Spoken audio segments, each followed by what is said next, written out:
I saw something fairly troubling recently on Facebook and wanted to talk about it because I think it's so important. There was a woman who was claiming to be a life coach, and maybe she was certified, who said that her client is no longer suicidal after working with her for just 3 months. Yikes. There was no mention of a therapist or any other mental health professionals being involved in the process. Life coaching is not a substitute for therapy. Please hear me on that. Coaching of any sort is not a substitute for therapy or working with a mental health professional. This wasn't the first time that I've seen a coach make these potentially dangerous kinds of promises regarding mental health. It was the most egregious, but not the only time I've seen it. I've seen it so many times, and it really scares me, and I feel like I need to do a public service of letting people know that the truth is any coach worth her salt will not promise or agree to help you process trauma or treat mental illness. Coaches help clients make life changes. That process may involve some amount of reflection to identify triggers and limiting beliefs that keep you stuck, the patterns that might be in place in your life. But that work should be largely future focused. Only a licensed healthcare provider should be diving deep into old wounds or providing medical advice or engaging in any kind of diagnosis. As I like to say, therapy takes you from hurting to surviving, while coaching takes you from surviving to thriving.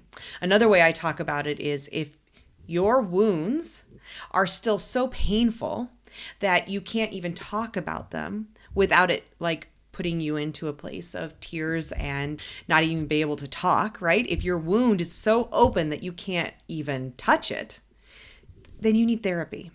Now, if you've worked on that wound and have done the work to heal it already, maybe it's still there, might be a little tender, might still hurt a little to talk about, but you can touch it without it sending you into those deep fits of pain, right? That's the difference. Coaching can pick up once that wound has been healed over enough that it's no longer a gaping wound, but maybe now is just a little tender.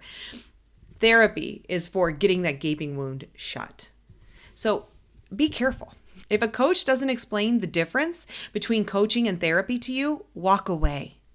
It's key that they should be telling you the difference, what they can do and what they can't do. If you express to a coach that you are depressed or hopeless or otherwise still engaged in trauma, and the coach doesn't refer you to a therapist, walk away. Now, I know that a lot of this should be on the coach to do, but unfortunately, there are coaches out there that aren't doing what they should be doing. So I want to make sure you know what to do if you're in that situation. Unfortunately, there are life coaches and other kinds of coaches that are out there, quote unquote, treating people with mental illness, with mental issues that should otherwise be handled by licensed medical professionals.